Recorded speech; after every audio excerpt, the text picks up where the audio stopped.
जो मित्र આજના લેક્ચરમાં સંસ્પંદન રચનાઓ ઘણી જગ્યાએ આપણે એનો ઉપયોગ આવશે. સંસ્પંદન રચના કેમ દર્શાવવાની જરૂર પડી? તો લુઈસ રચના અણુમાં પ્રાયોગિક રીતે નક્કી કરેલા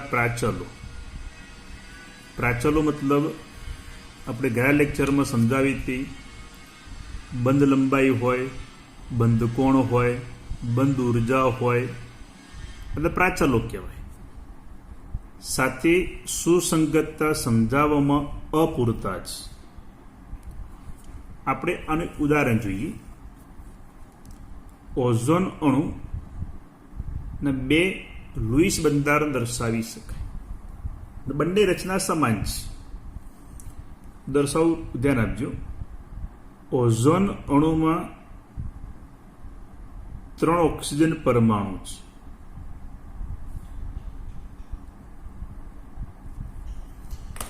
એની અંદર આપણે લુઈસ બંધારણ દર્શાવ્યું તે પ્રમાણે સિંગલ બંધ એ દર્શાવી આપણે દ્વિબંધ.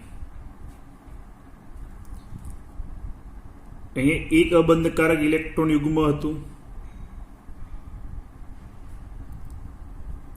અહીંયા 3 અબંધકારક ઇલેક્ટ્રોન યુગ્મ હતા. જ્યારે અહીંયા આ રીતે 2 અબંધકારક ઇલેક્ટ્રોન યુગ્મ હતા. આ બંધારણ થયું 1. જો કોઈ વિદ્યાર્થી અહીંયા સિંગલ બંધ દર્શાવે, અહીંયા દ્વિબંધ દર્શાવે, તો એનું બંધારણ આ રીતે દર્શાવી શકાય: 1 ઓક્સિજન, 2 અને 3. ધારો કે આપણે અહીંયા દ્વિબંધ દર્શાવીએ તો અહીંયા થયો સિંગલ બંધ. અહીંયા 2 અબંધકારક ઇલેક્ટ્રોન યુગ્મ, અહીંયા 1, 2 અને 3 અબંધકારક ઇલેક્ટ્રોન યુગ્મ, અને અહીંયા 1 અબંધકારક ઇલેક્ટ્રોન યુગ્મ. આ થયું બંધારણ 2. બંને બંધારણ સમાન રીતે રજૂ કરી શકાય. બંને બંધારણ લુઈસ બંધારણ દર્શાવે છે. હવે આપણે સામાન્ય રીતે જો 2 ઓક્સિજન પરમાણુ વચ્ચે સિંગલ બંધ હોય તો એ બંધની બંધ લંબાઈ 148 પિકોમીટર જેટલી થાય. અને 2 ઓક્સિજન પરમાણુ વચ્ચે દ્વિબંધ હોય, ધારો કે ઓક્સિજન અણુ, તો સામાન્ય રીતે એ બંધ લંબાઈ 121 પિકોમીટર જેટલી થાય. સામાન્ય રીતે જો 2 ઓક્સિજન પરમાણુ વચ્ચે સિંગલ બંધ હોય તો એ બંધ લંબાઈ 148 પિકોમીટર જેટલી થાય. અને દ્વિબંધ હોય તો એ બંધ લંબાઈ 121 પિકોમીટર જેટલી થાય. તો હવે આપણે આ બંધ લંબાઈ ઓઝોન અણુમાં એપ્લાય કરીએ તો અહીંયા સિંગલ બંધ રહ્યો. સામાન્ય અણુ સાથે આપણે સરખાવીએ તો ઓઝોન અણુમાં જે સિંગલ બંધ જે રહ્યો એ બંધ લંબાઈ 148 પિકોમીટર જેટલી થાય. આ પણ 148 પિકોમીટર જેટલી થાય. જ્યારે દ્વિબંધ તો આ બંધ લંબાઈ 121 પિકોમીટર જેટલી થાય. આ 148 હતી સિંગલ બંધ. જ્યારે આ દ્વિબંધ તો એ બંધ લંબાઈ 121 પિકોમીટર જેટલી થાય. એટલે ઓઝોન અણુને સામાન્ય અણુ સાથે આપણે સરખાવીએ કે સામાન્ય રીતે O અને O વચ્ચે સિંગલ બંધ હોય તો 148 પિકોમીટર બંધ લંબાઈ થઈ, દ્વિબંધ હોય તો 121 પિકોમીટર જેટલી થઈ. તો ઓઝોન અણુમાં આ રીતે દ્વિબંધ અને સિંગલ બંધ બંને બંધારણની અંદર છે. તો બંને બંધારણમાં ઓઝોન અણુમાં બે બંધ લંબાઈ થઈ. સિંગલ હોય એ 148 પિકોમીટર, દ્વિબંધ હોય એ કેટલી થઈ? 121 પિકોમીટર જેટલી થઈ. પણ ઓઝોન અણુમાં પ્રાયોગિક અભ્યાસ એવું દર્શાવે છે કે ઓઝોન અણુમાં દરેક ઓ વચ્ચેની બંધ લંબાઈ જે રહી એ બંધ લંબાઈ સમાન છે. અને એ બંધ લંબાઈનું મૂલ્ય 128 પિકોમીટર જેટલું છે. તો ઓઝોનનો પ્રાયોગિક અભ્યાસ કે જેમાં દરેક ઓ અને ઓ વચ્ચેની આ બંને ઓ વચ્ચેની બંધ લંબાઈનું મૂલ્ય સમાન, જે 128 પિકોમીટર જેટલું છે. આ પ્રાચલ મતલબ આ જે બંધ લંબાઈ જે રહી લુઈસના બંધારણ 1 કે બંધારણ 2 બંનેમાંથી કોઈ પણ બંધારણ વડે આ બંધ લંબાઈ સમજાવી શકાતી નથી. તો વૈજ્ઞાનિકોના મનમાં એક પ્રશ્ન એ થયો તો પ્રાયોગિક મૂલ્ય સાથે લુઈસ બંધારણનું આ જે બંધ લંબાઈ જે રહ્યું એ બંધ લંબાઈ એ બંધારણ સાથે સુસંગતતા નથી. તો આમ થવાનું કારણ શું? તો કારણ એક કે બંધારણ 1 અને બંધારણ 2 સતત અને ત્વરિત એકબીજામાં રૂપાંતર થયા કરે છે. જો બંધારણ 1 બંધારણ 2 માં રૂપાંતર થાય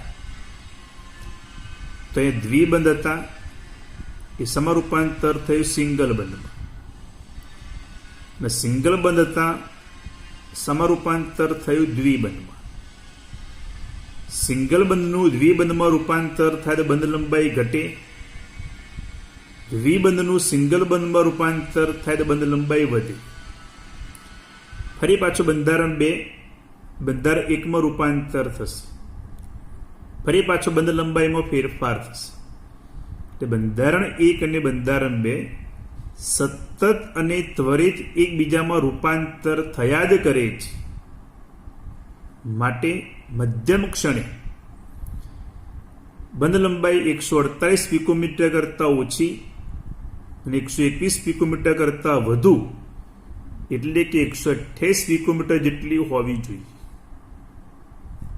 તો આ રીતે બંધારણ 1 બંધારણ 2 એને વિહિત બંધારણ કહેવાય. સતત અને ત્વરિત એકબીજામાં રૂપાંતર થયા કરે છે.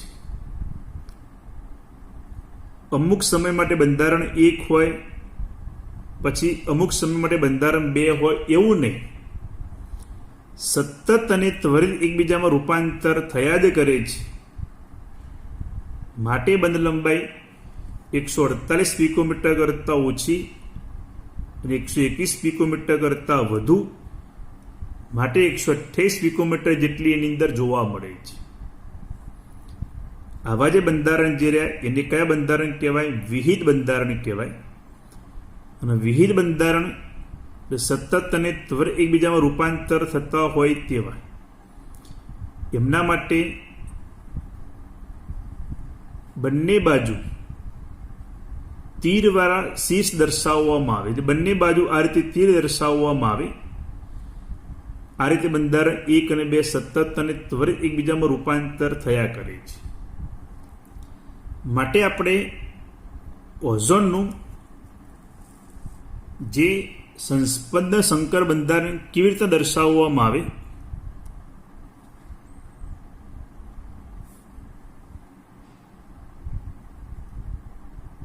ત્રણ ઓક્સિજન પરમાણુ એમાં આ દર્શાવે આપણે સિંગલ બંધ. અને બીજો બંધ જે આ રહ્યો તે અહીંયા પણ હોઈ શકે અથવા અહીંયા પણ હોઈ શકે. એટલે આ બંધ અહીંયા પણ દ્વિબંધ હોય અથવા અહીંયા પણ હોય, સતત બીજામાં રૂપાંતર થયા જ કરે છે. માટે આપણે બીજો બંધ જે રહ્યો આ રીતે ડેશ ડેશ વડે દર્શાવે. આને કહેવાય ઓઝોનનું સંસ્પંદન સંકર બંધારણ તરીકે દર્શાવવામાં આવે તો સંસ્પંદન સંકર બંધારણ ગણી શકાય. કયું બંધારણ? બંધારણ નંબર 3. બંધારણ 1 અને બંધારણ 2 એને વિહિત બંધારણ કહેવાય અથવા સંસ્પંદ બંધારણ કહેવાય. જ્યારે બંધારણ 3 એ સંસ્પંદન સંકર બંધારણ, હાઇબ્રિડ બંધારણ તરીકે ઓળખવામાં આવે. ધ્યાન આપજો, કોઈ પણ અણુમાં સંસ્પંદ સંકર બંધારણની ઉર્જા તે અણુના વિહિત બંધારણ કરતાં હંમેશા ઓછી હોય. યાદ રાખજો મિત્રો, જો ઉર્જા ઓછી હોય તો એ અણુની સ્થિરતા જે રહે એ સ્થિરતા હંમેશા વધુ હોય. ઉર્જા અને સ્થિરતા બંને એકબીજાના વ્યસ્ત પ્રમાણમાં છે. સંસ્પંદ સંકર બંધારણની ઉર્જા તે અણુના વિહિત બંધારણની ઉર્જા કરતાં હંમેશા ઓછી હોય. ઉર્જા ઓછી હોવાથી એની સ્થિરતા હંમેશા વધુ હોય. તો આ થયું ઓઝોનનું સંસ્પંદન સંકર બંધારણ, જેને ગણી શકાય. હવે એ બંધારણ દર્શાવવા માટે કયા કયા મુદ્દાને ધ્યાનમાં રાખવામાં આવે? તો એક સમાન ઉર્જા, કેન્દ્રના સ્થાન, આ કેન્દ્રથી આ કેન્દ્ર જેટલા અંતરે હોય એટલું જ અંતર આ કેન્દ્રથી આ કેન્દ્ર વચ્ચે હોવું જોઈએ, તો જ એની બંધ લંબાઈ સમાન થાય. પછી એમાં કેટલા અબંધકારી ઇલેક્ટ્રોન યુગ્મ છે, કેટલા બંધકારી ઇલેક્ટ્રોન યુગ્મ છે, એ બધા જ મુદ્દાઓને ધ્યાનમાં રાખી આ રીતે સંસ્પંદન સંકર બંધારણ દર્શાવવામાં આવે. તેની ઉર્જા વિહિત બંધારણ કરતાં હંમેશા ઓછી હોય. તો આવું સંસ્પંદનના ખ્યાલ પ્રમાણે જ્યારે એક લૂઈસ રચના અણુને ચોકસાઈથી વર્ણવી શકે નહીં, ત્યારે મેં કીધું સમાન ઉર્જા, કેન્દ્રના સ્થાન, તેમાં બંધકારક અબંધકારક ઇલેક્ટ્રોનિકમાં દર્શાવતા ઘણા પ્રમાણિત સ્વરૂપો ગણતરીમાં લેવાય છે.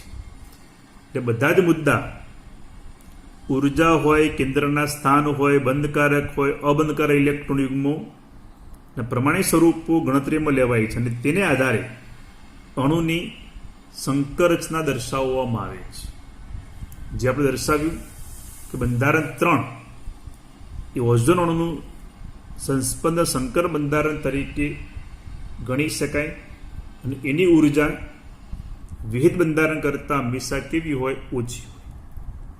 વિહિત બંધારણ એટલે આ બંધારણ સતત અને ત્વરિત એકબીજામાં રૂપાંતર થયા કરતા હોય તેવું બંધારણ. ઓકે મિત્રો, દરેકને ઓઝોન અણુના સંસ્પંદન બંધારણનો ખ્યાલ આવી ગયેલો હશે. જો મિત્રો બીજા કેટલાક આપણે આવા વિહિત બંધારણ જોઈએ. બીજું ઉદાહરણ સમજાવું તમને. CO3-2 આને કહેવાય કાર્બોનેટ આયન. કાર્બોનેટ આયનમાં ખાલી પહેલા આપણે એક લૂઈસ બંધારણ દર્શાવી. જો કાર્બન ની વિદ્યુત ઋણતા ઓછી, એની બાહ્યતમ કક્ષાની અંદર કેટલા ઇલેક્ટ્રોનો હોય? 4. તો 1, 2, 3 અને 4 મેં લખે. -2 બને ત્યારે જે ઇલેક્ટ્રોન સ્વીકારે તે મેં લખે.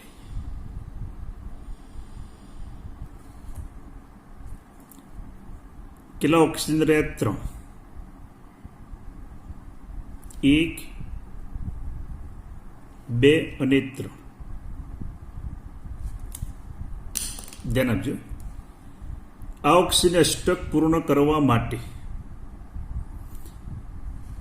કોઈ પણ ઉદાહરણ લઈએ. ધારો કે આ ઓક્સિજન અષ્ટક પૂર્ણ કરવા માટે કેટલા ઇલેક્ટ્રોન ખૂટે?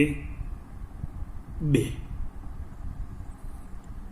તો અહીંયા 2 ઇલેક્ટ્રોનની ભાગીદારી કરી દીધી.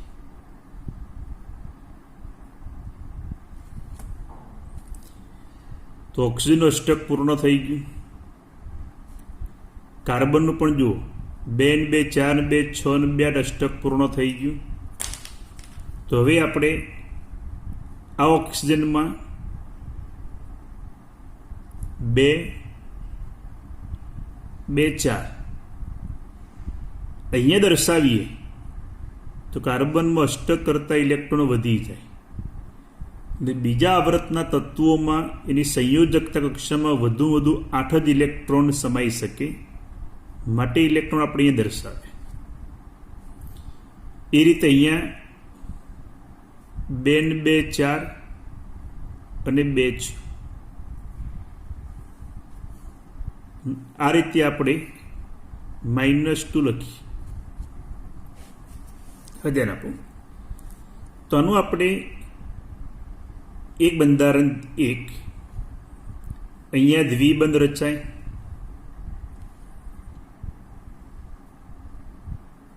બે અબંધકારી ઇલેક્ટ્રોન યુગ્મ, અહીંયા બે પરમાણુ વચ્ચે એક ઇલેક્ટ્રોન યુગ્મ, અહીંયા રચાય સિંગલ બંધ. અહીંયા એક ઇલેક્ટ્રોન યુગ્મ એટલે અહીંયા સિંગલ બંધ રચાશે. અહીંયા 1 2 અને 3 અબંધકારી ઇલેક્ટ્રોન યુગ્મ, અહીંયા પણ 1 2 અને 3 અબંધકારી ઇલેક્ટ્રોન યુગ્મ છે. ટોટલ -2 લખી શકાય, અથવા અહીંયા લખીએ આપણે -1 અને -1 -2 થઈ ગયા. હવે ધ્યાન આપો, જેમ આપણે અહીંયા બે અબંધકારી ઇલેક્ટ્રોન યુગ્મ લખ્યા તો એ રીતે અહીંયા પણ લખી શકાય. તો આ ઇલેક્ટ્રોન યુગ્મ અહીંયા આવતું રહેશે. તો બીજું આપણે બંધારણ દર્શાવવું હોય, કારણ કે કાર્બનની આસપાસ ત્રણેય ઓક્સિજન જે રહે સમાન જ કહેવાય, તો દ્વિબંધ અહીંયા પર રચાઈ શકે. તો અહીંયા શું હોય? સિંગલ બંધ. અહીંયા શું હોય? સિંગલ બંધ. તો અહીંયા આપણે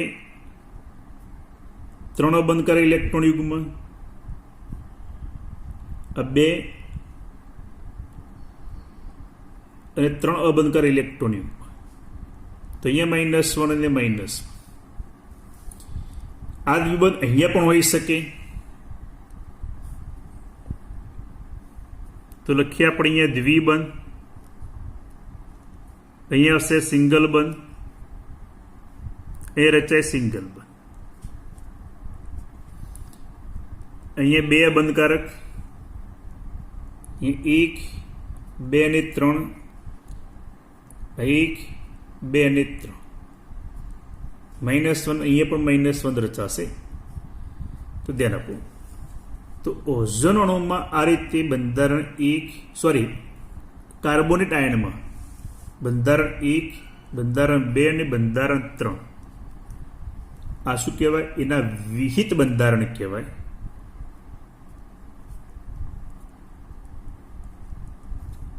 જે સતત અને ત્વરિત એકબીજામાં રૂપાંતર થયા કરે છે.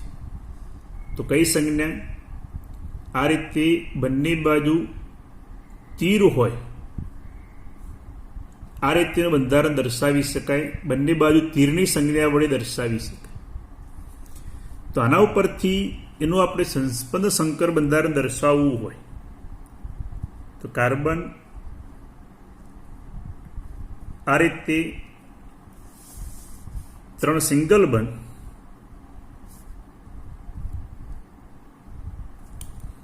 પછીનો જે બંધ જે રહ્યો અહીંયા પણ હોઈ શકે, અથવા અહીંયા પણ હોઈ શકે, અથવા અહીંયા પણ હોઈ શકે. તો આ થયું કાર્બોનેટ આયનનું સંસ્પંદન સંકર બંધારણ તરીકે ઓળખવામાં આવે. તો આ રીતે કાર્બોનેટ આયનની અંદર આ રીતેના વિહિત બંધારણ સંસ્પંદન સંકર બંધારણ દર્શાવી શકાય. ક્લિયર મિત્રો?